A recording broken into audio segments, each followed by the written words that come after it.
This is DJI Neo 2 Fly More combo, and today I'll show how you can perform a pre-flight check or simply open the pre-flight checklist on this drone.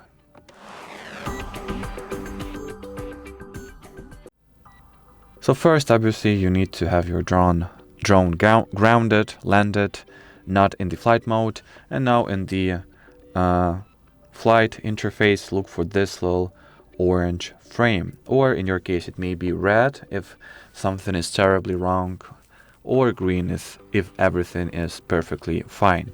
And that's your pre-flight checklist that allows you to see what messages or what things are not working the way they are intended, or simply just whatever messages the DJI Fly app fancies sending you.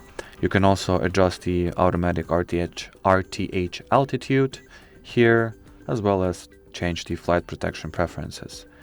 And well, for this video, that's it. Thanks for watching, and bye-bye.